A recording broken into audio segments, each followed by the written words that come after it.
as Ryan had noted, I am Julie Koch. I am the Assistant Dean of Graduate Nursing here at Valpo, and I am also the MSN and DNP Program Coordinator. We'll go ahead and move to the next slide. And this is just a photo of some graduates from a few years ago. You see everyone is excited and smiling because they have completed the program and are moving on to the next stage of their lives. So let's go ahead and take a look at what we'll be looking at today. And those do include all of our graduate nursing programs. They're listed on here for you. Our BSN to DNP program will prepare nurses to be family nurse practitioners, and that's a 3-year program, 70 credits. Postmaster's DNP is open to certified advanced practice registered nurses right now. Those are CNSs, or clinical nurse specialists, nurse anesthetists, also nurse midwives, although that's fewer that we will have enter the program. And most of those individuals who are coming back to get their postmasters degree are family nurse practitioners or nurse practitioners that may have another discipline. For that program, it is a 2-year, 27-credit program, and I'll take a look at those curriculum in just a little bit. We also offer a master's in nursing education. Those are for nurses that are licensed here in the United States. You do need to have a nursing license in any state here in the United States in order to be enrolled in that program, and that is an 18-month or 3-semester program, and it's 30 credits. As Ryan had alluded to before I talk a little bit more about the MSN or MHA program, for the DNP program, whether you are BSN to DNP or postmasters, we have instituted a seat deposit, and that is $250 to save or secure your seat, and there is a rationale behind that. We talked about the programs being or having close contact with faculty members and having a low student to faculty ratio, and that is true particularly with the DNP program. We won't admit more than 25 students in a year. That is our cohort, and that is done intentionally because we need to pair you with skilled clinical faculty who can support you through your scholarly project when you complete a project in the Nursing 799 series. And so it is important for us to limit those who come into the program, and for us to be able to do that and manage those individuals who do want to come in, because we get many more applications than we're able to accept. We do now have a seat deposit. When we look at the MSN program as well as the MSN-MHA, typically we will admit no more than 10 to 15 students per year. So I talked to you about the MSN program, and MSN-MHA is a unique program. Once again, you do need to be a nurse licensed within one of the states here in the United States. And that focuses both on education and administration. Typically, that's somebody who really wants to take on a leadership role within a hospital setting. Those two combined programs are more than 60 credits. I believe there's 69 altogether. But when we make that into a dual degree program, we have decreased that to 57 credits. So that can be accomplished in a period of 3 years. Individuals can get a dual degree. We also offer the Nurse Educator certificate, which is 3 courses or 9 credits. And that certificate prepares individuals to sit for the National League of Nurses CNE certification exam, which I think, Kim, almost, have you done that? I'm gonna smile. She's muted still. Okay, Kim is an MSN graduate. I see her face on here on the screen, and see.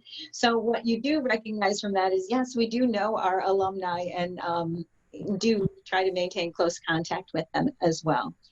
So Valpo's program is a little bit unique, and I have to describe that sometimes to people who are not sure what they want. And if you're looking for something that is a completely asynchronous program where you really don't have connection with faculty or your peers, and you're able to get on at 3 o'clock in the morning if that's what you want or what you need. And this then is not necessarily the program for you, because ours is offered in a hybrid format. Our classes are stacked on Tuesdays and Wednesdays. There's some synchronous requirements right now. We're moving to more asynchronous classes to allow flexibility with scheduling. But we do meet with you in a variety like this, whether that's Zoom or whether we meet using WebEx or Nursing Live. We like to maintain that connection with our students. Our MHA courses are offered on Monday through Thursday right now in the evening to accommodate those workers who are most likely in some type of administrative role.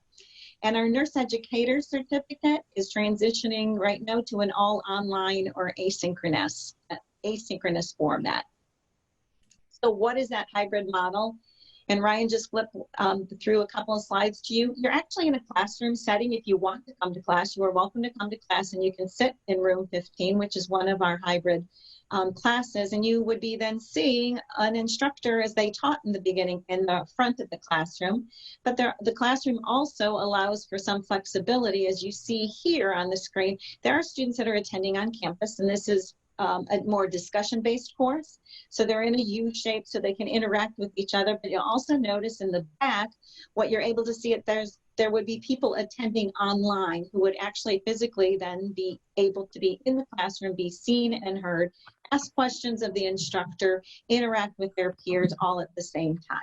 So go ahead and move on to the next slide. So you get an idea visually of what that means. But what does it mean to you? There is definitely a convenience of attending from home. We live in Northwest Indiana, and weather cannot be ideal in the middle of winter when we have spring classes. And so that does allow you the capability of when a faculty member says you need to be available to have some type of discussion or attend a class synchronously, maybe even take an exam, you can do it from your home, and that's very nice. We do require you to come to campus, and I'll look at those on-campus immersions experience in the next slide. But really what I want to focus on is that it provides you the ability to develop some really long-lasting, solid friendships with faculty and your peers. And at Valpo, because we do admit such a small amount of students and have that close faculty to student ratio, you really are an individual here. We get to know you, you get to know us, and you are not a number. Okay, move on to the next slide, please. Okay, so when we talk about when are you required to come here to campus, we'll start with the most intensive as far as the number of times that we make you come, and then I'll move on down to the least. So for the BSN-DNP program, we require you to come to campus at 4 times. And for those, you come at an orientation session the first day of class in the year 1, and then when students are in Nursing 605 with a physical assessment course, which is spring of year 1, as you'll see on an upcoming slide, which details the full-time curriculum, you'll be in Nursing 605. We have you come at that time to practice your skills in front of a faculty member. That's what we consider a boot camp experience. We want to make sure you're doing your physical assessment skills the proper way before we send you out into the clinical setting. You have a boot camp experience. We celebrate your entering into the clinical portion of the program with a white coat ceremony. And then students also complete a standardized test out on standardized patients. And that's pretty much the details for that spring of year 1. In spring of year 2, when I go back to spring of year 1, students are also attending the DNP project day. So you get an idea of what you might be up for in Nursing 799A. And then when you come back in the spring of year 2, you are again attending the DNP presentation day, but you're looking at it completely different because you were getting ready to start that project all on your own. We'll have an orientation session for Nursing 799, which is the DNP project day. And then you'll also have some CE activities or continuing education. And often what we do is offer something that you wouldn't normally get in an FNP program, but you might get at a NP organizational continuing education workshop. So for example, we could do skills workshops, which include suturing, staining eyes to look for corneal abrasions. We did removal of subungual hematomas, incision and drainage of abscess. So lots of neat or cool things, EKG interpretation, chest x-rays. So a wide variety of different continuing education may be offered on at that same time. In the final year, people are doing the presentations of themselves because they're getting ready to leave the program and take on the new role of an FNP, and we have a certification exam prep also at that time. Postmasters, very similar, except that they don't have a certification exam prep, They only have to come here 3 times, and the times are less intense each time that they do come in, because their primary focus is either on attending the DNP presentations or presenting themselves.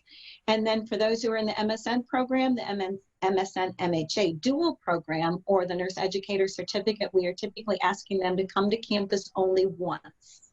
And that's for an orientation session where you meet faculty and meet your peers.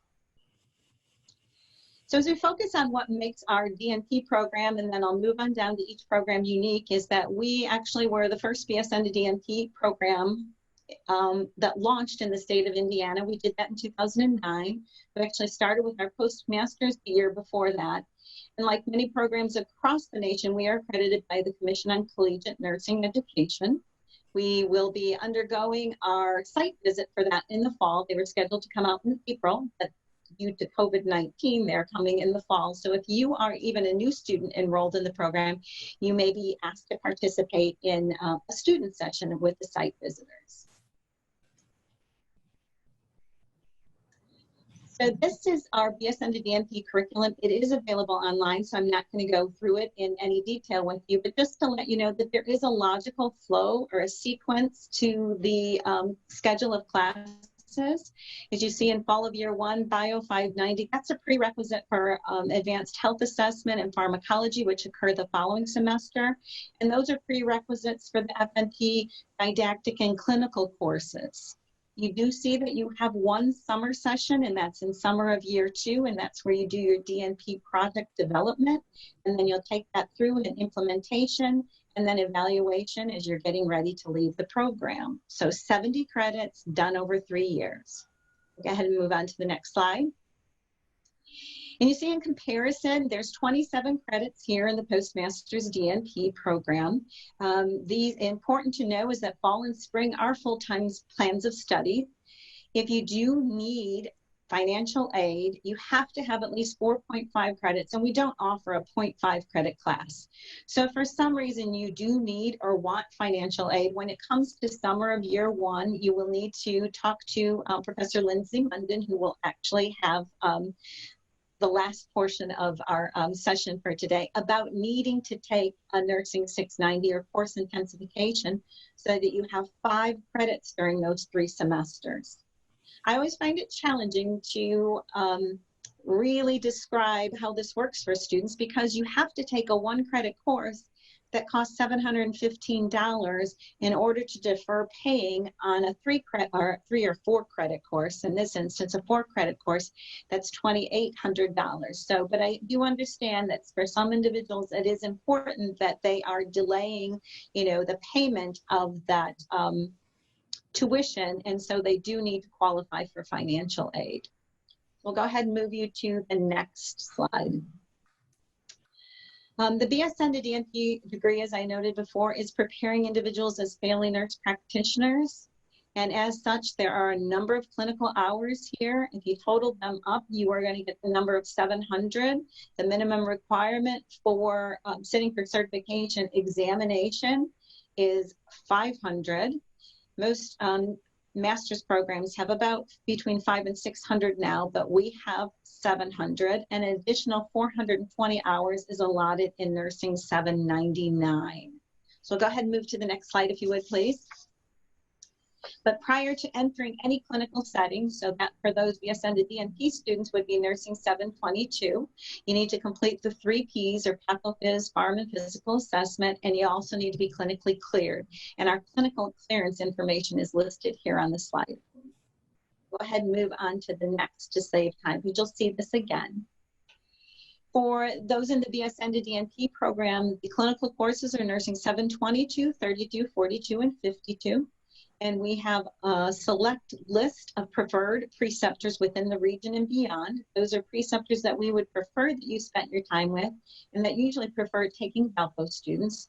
But students do seek out their own preceptors. We will place you if you cannot secure your own preceptor, but if you need to be placed, then we need to know that you have to travel to the area where we do place you.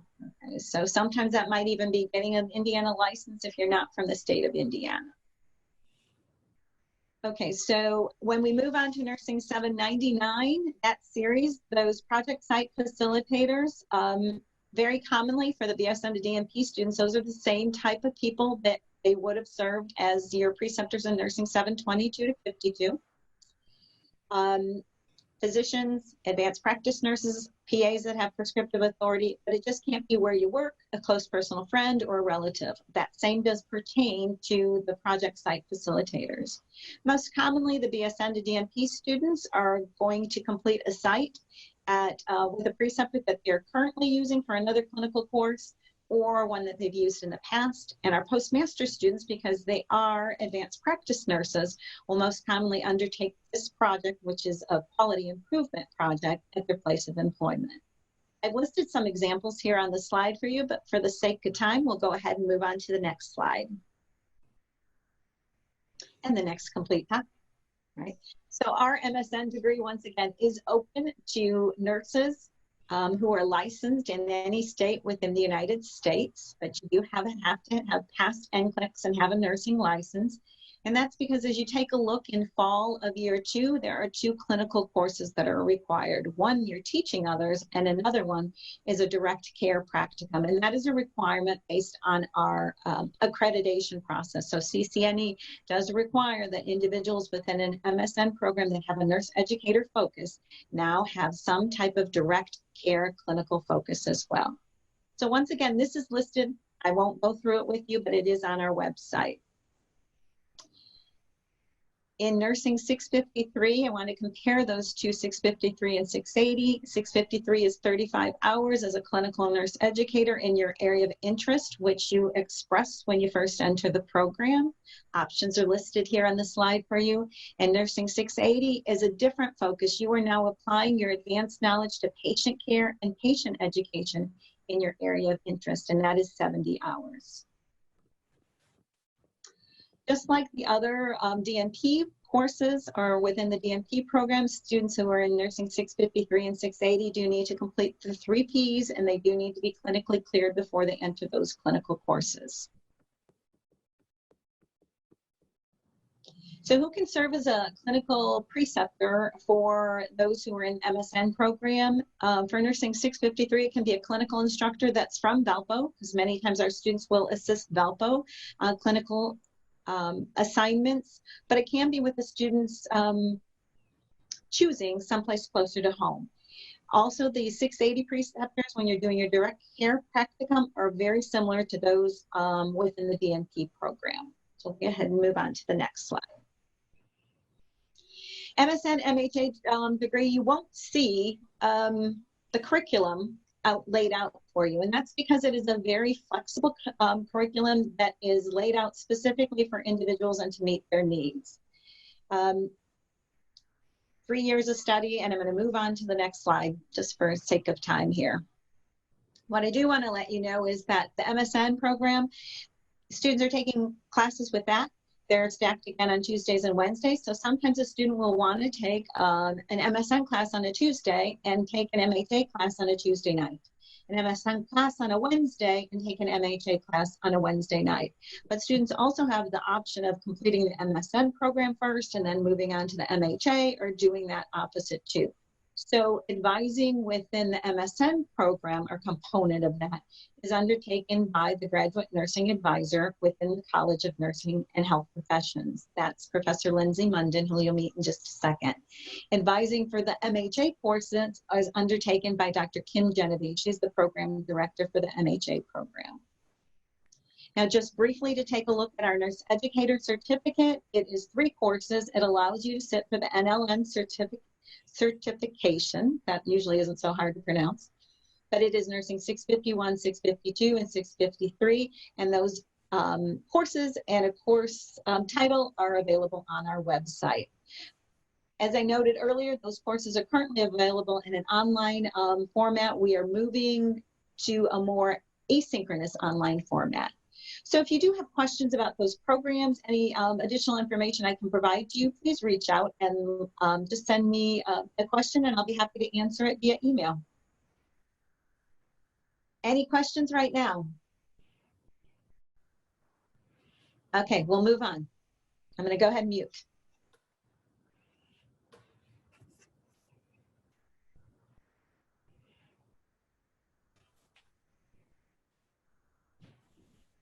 Okay, I think I've successfully unmuted myself. Can you all hear me okay? Yes, we can. Okay, great. Well, welcome. I'm Lindsay Munden. As Julie mentioned previously, I will be serving as your academic advisor for graduate nursing. I'm also an assistant professor at the College of Nursing, teaching both in undergraduate and graduate programs. I'm an alum of Valpo as well. I obtained my master's. Back then it was with a focus or specialization as a CNS or clinical nurse specialist. And then my postmaster's degree as a DNP. Oh, there's a question for Julie. Do we want to address that now or save it till we're done? Lindsay, I'll let you go ahead and finish and then we'll take it. Okay, sorry, I just saw that pop up on my screen. Okay, so my role, you'll be interacting with me in a variety of ways. You'll have me as your faculty and some courses, more than likely if you're in the DNP program, but I will be meeting with you at different touch points as your academic advisor. My goal as your advisor is to guide you. I try to stay up to date and participate on committees at the college and university level to know about any curricular changes. I help you with your plan of study and knowing the schedule of classes and the course offerings for each semester, get you prepared and ready for registration. As the clinical coordinator for graduate nursing students, I also, oh, these slides are advancing a bit quickly here. You'll be in frequent communication with me about clinical hour expectations and how that fits into your schedules, as well as how to secure preceptors and be clinically cleared to participate in clinicals with obtaining a clinical contract or affiliation agreement with preceptors, as well as your immunization, CPR, all of the required clinical clearance items. So, but as your advisor at this point, I'm here to help you with meet your professional, personal, and academic goals. If we could go back a few slides, Ryan. Yes, there we go. So the first step to pursuing your graduate nursing degree with Valparaiso University is to complete our online application. My understanding is most of you that are attending this webinar have already began that process. So, and normally our deadline is April 15th to get those applications in, but because of the changes in our society right now with COVID-19, we've extended the application deadline to May 1st. So May 1st, you'll need to have all of your online portfolio completed, and this is just sort of an application checklist to ensure that you've uploaded all of the necessary documents, but it is a completely online process now. We use a program called Slate, and within Slate, you'll need to upload your official transcripts from any previous degrees completed. Also a copy of your nursing licenses or nursing license. If you have multiple, we do want to see what state your nursing license is in. That's especially helpful as we start to get you registered for clinical courses because you can't really do clinical hours or be with a preceptor in a state where you're not licensed. Every year you will be required to obtain a criminal background check and also a drug screen along with some other clinical requirements, but those are expected annually, so we like to include that on here so you're aware of it. But right now that's not needed as part of your application. That is something that we require before your spring semester during your first year, because that's when your first clinicals are going to begin, and we don't want you to really work on getting those clinical clearance items until Christmas is first is our completed. You'll also submit 2-page, and we really want you to concentrate on that essay because application committee reviewing it, we do spend a lot of time seeing what your professional goals are and how the doctorate degree would assist you in meeting those goals. And then also a CV or resume is included with your, we want to know about your past clinical experiences and work history and any presentations or publications that you might have given in the past. And then lastly, letters of recommendation. If you're a Valpo alum, we only require 2 letters of recommendation from clinical peers or supervisors that can attest to your communication and clinical competence. If you're not a Valpo alum, then we would like for you to upload or request 3 of those letters of recommendation. One more thing for those that are pursuing the postmaster's DNP, we have you complete a form that validates in your previous coursework or your master's program that you have completed 580 supervised clinical hours, because that is a requirement for degree completion and our accreditation.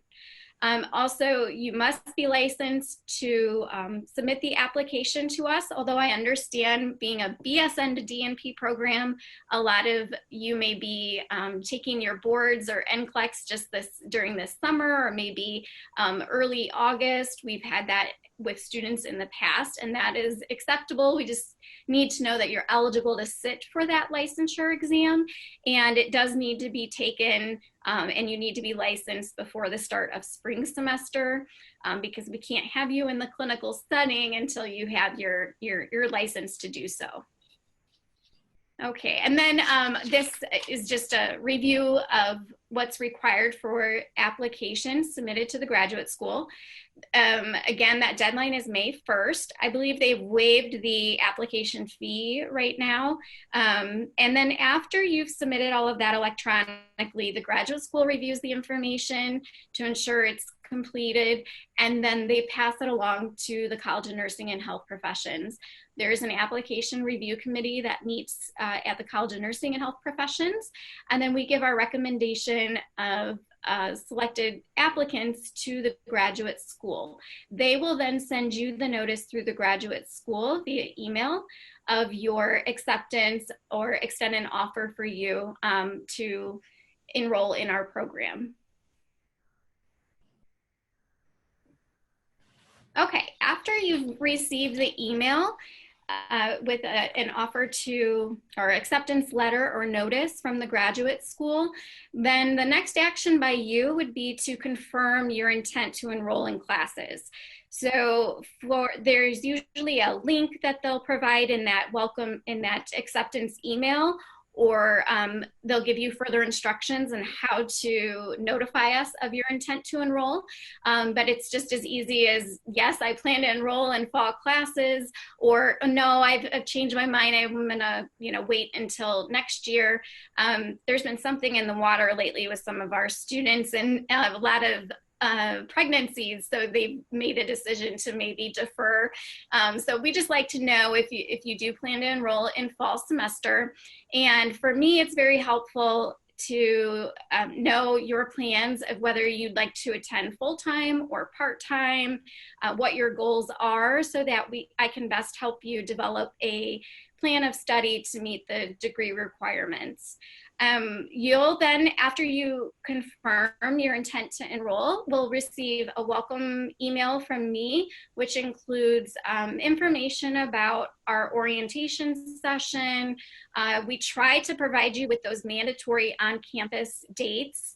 Like Dr. Cook had said, there's 4 dates for the BSN to DNP, 3 dates for the postmaster's students, and MSN students, you just have that 1 date. But we try to give you those dates as well in advance as possible. So normally you can anticipate that spring year 1 date will be in April, where you are expected to eyewitness faculty perform a physical health exam on a standardized patient. That's usually in April, as well as our DNP presentations that you're expected to attend and ultimately give yourself, those will be in April. But I will have more details on specific dates as we approach fall semester, and I can share that with you because I know that's helpful in creating your work schedules, which oftentimes have to come out 6 weeks in advance. I'm happy to meet with you virtually, and usually I'm happy to meet with you on campus, but for right now I am scheduling Zoom meetings with students once they're admitted to talk about their plans and the courses in the schedule semester.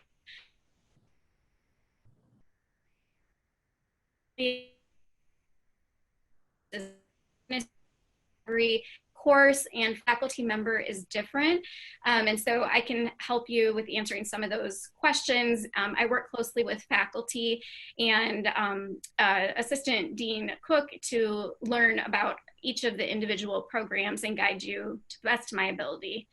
Also, let's see, we're on here now. Oh, so considerations for your plan of study, just some things to think about. I know you're all considering graduate school right now for you, but big considerations are your work schedule and your family balance. Do you have the support you need right now from your family to begin and complete a graduate nursing program? Our program, I feel, is very balanced, and it does permit some flexibility because we do stack those courses for most of the programs on Tuesdays and Wednesdays. So you know what days of the week that you can be expected to participate in class if it is a synchronous session. But a lot of our courses are asynchronous, or they have a lot of asynchronous components where you don't have to be logged in at a certain date and time every single week to fulfill the course requirements. So being able to access the content, lectures, materials, discussion threads on your own time, at your own pace when you get done with work, that's very nice about our program, and a lot of students do sing our praises as far as that goes.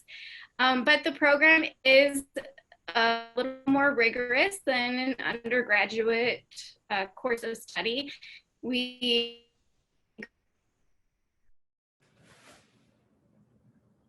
preparing presentations to your peers and others.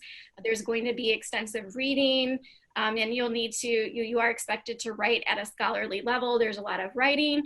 You'll definitely be utilizing the library resources a bit more, and learning how to utilize research, literature, and evidence-based practice. So we're really building on those knowledge and skills that you developed in your previous educational program. So look at your work schedule. You know, is your work schedule going to be flexible when you get further along in the program, and you also have to obtain some clinical hours, because at least 1 or 2 days a week, you're going to be in a clinical setting on top of your work expectations. So just being prepared, and I'm here to help you with that.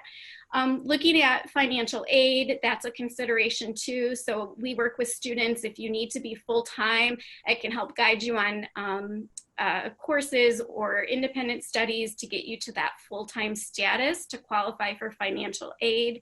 And in the graduate program, 9 credits is considered full-time, in case any of you needed to know that information now. Tuition reimbursement, that may be something that your employer offers, and I would definitely take advantage of that if you're furthering on your degree. If you know, other things to consider are the time to degree completion, what your goals are. Are you interested in direct patient care, or is it satisfying for you to help others grow and learn? Maybe the educator should be more of your focus if that's the case. Or are you interested in leadership and systems and processes? And so looking at all of our different degree options and picking what's right or best for you. So we can go on to the next slide. So once you've met with me, we've developed a plan of study, sort of plotted out what over the next 3 years, or however many years, depending on your program and when you would like to complete your degree and what time frame, then we'll go ahead and get you registered for that first semester. And this is a copy of the registration form that I'll include in your welcome letter. And it's just a paper form that you would fill out with the courses that you plan to take for fall after I've guided you and we've had that discussion. And then you return this form to me and we'll manually get you registered through the graduate school for that first semester. And then subsequent semesters, what will happen is I email you and say, this is what we have on your plan of study. These are the courses that you should be getting ready to take for the next semester. And after you confirm that's correct, then you'll go in, and once you have a Data VU account, that's part of our one of our software platforms, you'll be able to go in and register yourself online. I just have to remove an advisor hold. And then this is helpful. I always found this helpful as a student to be aware of the academic calendar for the university. This comes out years in advance. So if you needed to go in and see when spring break is 3 years from now I don't know if anyone's planning those kind of flights right now, but you could just go to the registrar webpage and it shows you all of that information. The first day of classes, the class end date, when the spring break dates are. And also it's a perk about Valpo is we have a 2-week spring break. So you can, that helps with your work schedule. Some people choose to pick up at work during that time or during the summers that they do have off. There's ways that you can definitely make that work. Also on these calendars, there's information about the final date that you could drop a course or withdraw from a course if you needed to, academic breaks in addition to spring break when our fall breaks are, or Christmas breaks, commencement dates, and final exam week. So I think it might be plotted out far enough where you could tell your potential commencement date, but those are helpful to have when you're making your work schedules and for family planning.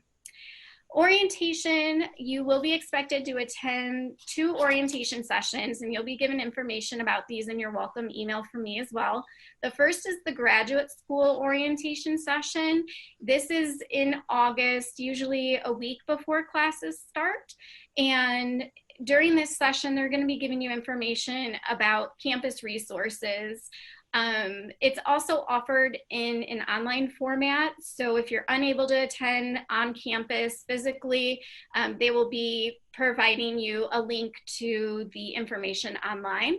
I think they enroll you in like a Blackboard course to where all that information is accessed. But you can obtain a 1 card, your parking permit, gain instruction on how to utilize Blackboard if you haven't used it before. Data VU, which is where you'll go in to register. You will pay your tuition through Data VU, things like that. And then other campus resources like the library, academic success center. And then there's normally an advising and orientation dinner that follows where Dr. Koch and I can meet with you and obtain your paper registration form then, or just answer any questions you might have. So it's nice to get to know you and sit face to face and have that time together. And then lastly, the College of Nursing and Health Professions orientation is on the first day of classes, Wednesday, August 26th. It's from 8 to 3. Although after 3 p.m. on that day, typically there's an opening convocation at the university chapel by President Heckler. And that's followed by the Taste of Valpo. So on the Union Lawn, they have all of the local restaurants come out and set up tents, and it's usually a great gathering. So if those are optional activities, but I want to let you know that's normally the schedule for that day. When you come to this orientation, you're going to meet other faculty, you're going to meet other peers, and students that are further along in the program. We typically recruit them to come and have a lunch with you and share their experiences and pointers just to help you get oriented and start your transition to graduate studies. You'll meet the health sciences librarian. She's a great resource, especially as you start planning your doctorate projects, or if you're doing any research or EBP literature searches within the databases that the university offers. And you'll meet with our IT support, and they'll make sure your computers are equipped to participate in online education. If you are going to be logging into courses in using our fifth row technology in that classroom that Dr. Cook had shown you, he'll just make sure, or maybe even presenting from a distance, he always will work with you to make sure your computer is compatible for those types of, or those formats of presentation. And then I think that's, oh yes, and then Dean Allen, you'll get to meet our dean that day. She'll come and give you a little welcome. You can tour Labine, see our virtual learning center if you haven't been to the physical building before. Go to the next slide. Okay, and then for future advising, usually for spring semesters, you'll start hearing from me in October. For summer and fall semesters, you'll hear from me in April, just via email typically, and then we can set up other meeting sessions face-to-face if needed. And I'm here for you to talk about your courses, your plan of study, any prereqs or co-reqs that are required, academic progression and standards. So if you happen to not be doing well, or I get a notice or a midterm deficiency from a faculty member, then I will be reaching out to meet with you too to best address any study strategies and ways to be successful in the program and boost those grades up. And then if you do need to accelerate or slow down in the program, it's not uncommon that students start part-time and they decide they want to go full-time, or full-time and then maybe I need to drop down to part-time. I'm here to have those conversations and help best guide you to my ability. The course formats, again, if you need to know what type of format a course is offered in, it's best to reach out to that course faculty member, but I have a lot of that information too. And also study abroad opportunities. I'm not sure how that's going to be impacted moving forward at this time, but graduate students participate in our spring break trips as well. So you can go to another country, learn about their healthcare, and that's interprofessional type of education, because there's both undergrad and other disciplines that attend those trips. And in the past, students have really loved these trips. They go to Ireland, Germany, Thailand in the past, China in the past, but those unfortunately were canceled for this year. Nicaragua, there's a number of locations. And then also I can help you with knowing the clinical expectations and preparedness. All right, so my information's here, and feel free to email me or call. For those of you that have already been admitted and you might be on this webinar, I will be reaching out to you to schedule those meetings soon. Thank you, Lindsay. Thank you, Julie, for the